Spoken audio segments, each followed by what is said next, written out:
जी हाँ दोस्तों, जैसे कि संभावना जताई जा रही थी कि भारत के प्रधानमंत्री नरेंद्र मोदी अमेरिका पहुंचने के बाद कई समझौते और डील फाइनल होने वाली हैं, तो मैं आपको बता दूं कि बिल्कुल ऐसा ही हुआ है। एक दो नहीं, पांच पांच समझौते हुए हैं और समझौते भी ऐसे कि अंतरिक्ष की ऊंचाइयों से लेकर सागर की गहराइयों तक भारत का दबदबा होगा। एक बात और बता दूं, भारत और अमेरिका के बीच जो डील साइन हुई है उसकी वजह से चीन और पाकिस्तान जैसे देश तो सुन्न पड़ गए हैं। तो आखिर किस तरह के समझौते हुए हैं, इस वीडियो में एक एक कर सारी चीजें कवर करने की कोशिश करेंगे। पर उससे पहले आपसे कुछ कहना है दोस्तों मुझे आपकी हेल्प की जरूरत है। प्लीज मेरे चैनल को सब्सक्राइब करके बेल पे क्लिक जरूर कर लें। मैं आपको निराश नहीं करूंगा दोस्तों, क्योंकि आप मेरे वीडियो के लिए जो समय देते हैं ना, मैं उस समय की कीमत जानता हूं। तो चलिए जी, वीडियो शुरू करते हैं। नमस्कार, आप देख रहे हैं भारत ज्ञान शो और मैं आपका दोस्त सुरेश। दोस्तों, नरेंद्र मोदी ने अमेरिका पहुंचते ही तहलका मचा दिया है। दुनिया के इतिहास में ये पहली बार हुआ है कि किसी देश के पीएम ने संयुक्त राष्ट्र में योग करते हुए 180 से ज्यादा देशों को लीड किया हो। ये record Guinness book of world record में 21 जून को मोदी के नाम दर्ज हो गया। उससे पहले जैसे ही पीएम नरेंद्र मोदी न्यूयॉर्क पहुंचे, एलन मस्क मोदी से मिलने आ गई, क्योंकि उनको चीन से लाकर अपनी टेस्ला कार को भारत में बेचने नहीं दिया। इसलिए अब वो मोदी भक्त हो गए हैं और जल्दी ही टेस्ला की इलेक्ट्रिक कार का मैन्युफैक्चरिंग प्लांट भारत में देखने को मिल सकता है। और तो और दोस्तों, हमेशा भारतीय सरकार की बुराई करने वाला न्यूयॉर्क टाइम्स मोदी के कसीदे पढ़ते पढ़ते थक नहीं रहा। उसका कहना है कि मोदी दुनिया के सबसे पावरफुल लीडर हैं। उनकी पहुंच इंडिया में आखिरी आदमी तक है और इसका श्रेय महीने के लास्ट संडे को प्रसारित होने वाला रेडियो कार्यक्रम मन की बात को देता है। न्यूयॉर्क से वाशिंगटन डीसी पहुंचे प्रधानमंत्री नरेंद्र मोदी का भव्य स्वागत किया गया। 21 तोपों की सलामी दी गई। भारत का राष्ट्रीय गान हुआ। भारत माता और वंदे मातरम के जयकारे लगे।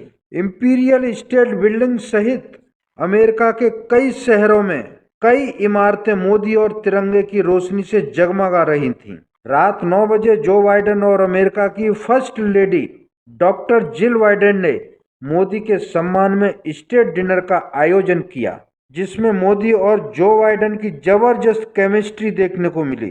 प्रधानमंत्री नरेंद्र मोदी ने जो बाइडेन और अमेरिका की first lady doctor Jill Biden को कुछ उपहार भी भेंट किए, जिसमें लैब में तैयार किया गया इंको फ्रेंडली डायमंड जिल बाइडेन को गिफ्ट किया, जो 7.5 कैरेट का है। इस स्टेट डिनर में मुकेश अंबानी, नीता अंबानी और आनंद महिंद्रा सहित दुनिया भर के टॉप बिजनेसमैन और राजनीतिज्ञ समेत करीब 400 लोग शामिल हुए।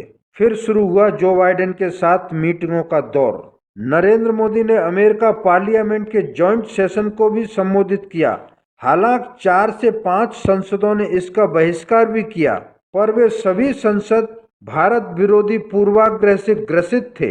इन सभी ने कश्मीर के मुद्दे पर हमेशा पाकिस्तान का पक्ष लिया।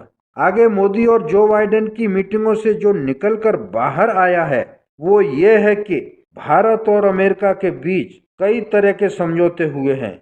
उनमें से एक आर्टेमिस संधि है, जिसे भारत की स्पेस एजेंसी इसरो और अमेरिका की स्पेस एजेंसी नासा ने इस पर साइन किया है। दोस्तों, आर्टेमिस संधि क्या है तो मैं आपको बता दूं कि आर्टेमिस संधि अमेरिका की स्पेस एजेंसी नासा का एक अंतरिक्ष खोजी कार्यक्रम है, जिसमें 25 देश शामिल हैं और अब भारत इसमें 26वां देश है।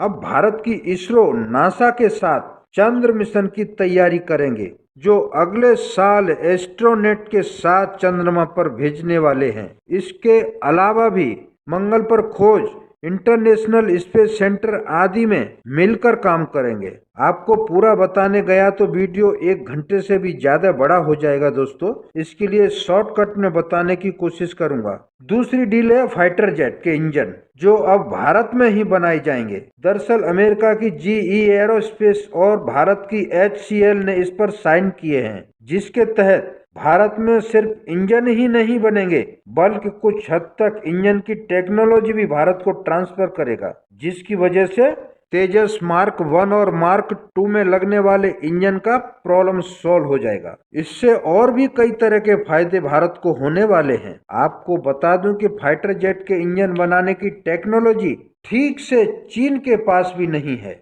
आगे बात करें तो सबसे खतरनाक सौदा जनरल एटॉमिक की MQ-9 प्रेडेटर ड्रोन को लेकर है।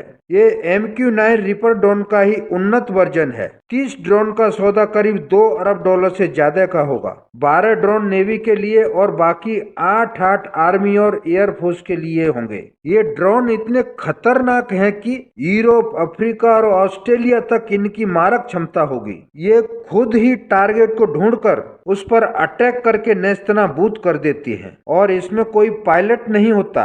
भारत में इसके किसी सेंटर से इसको ऑपरेट कर सकते हैं। आपको सरल भाषा में बताऊं तो ये समझ लो कि पाकिस्तान में दाऊद हो या कोई आतंकवादी अब सुरक्षित नहीं रहेगा। भारत जब भी चाहेगा टपका देगा। आगे बात करें तो भारत को सेमीकंडक्टर का हब बनाने के प्रधानमंत्री नरेंद्र मोदी के सपने को पूरा करने के लिए आज ठोस कदम उठाया गया है। दरअसल अमेरिका की सेमीकंडक्टर कंपनी माइक्रोन गुजरात में प्लांट लगाने जा रही है। रिपोर्ट के मुताबिक कंपनी $2.7 अरब का निवेश करेगी, जिसमें एक साथ 5,000 लोग काम कर सकेंगे। ये वही सेमीकंडक्टर चिप है जो कोई भी इलेक्ट्रॉनिक गैजेट इसके बिना नहीं चल सकता, जिसे हम ज्यादातर चीन से इंपोर्ट करते हैं, जिसके बल पर चीन बहुत फुदकता है। इसके अलावा भी एलन मस्क जैसे अमेरिका के कई उद्योगपतियों ने नरेंद्र मोदी के साथ मीटिंग की है। टेस्ला जैसी इलेक्ट्रॉनिक कार का प्लांट अगले साल भारत में देखने को मिल सकता है। इस वीडियो में बस इतना ही। मेरी वीडियो अच्छी लगी हो तो लाइक, कमेंट, शेयर करें और सब्सक्राइब करना न भूलें। Thank you for watching my video. जय हिंद।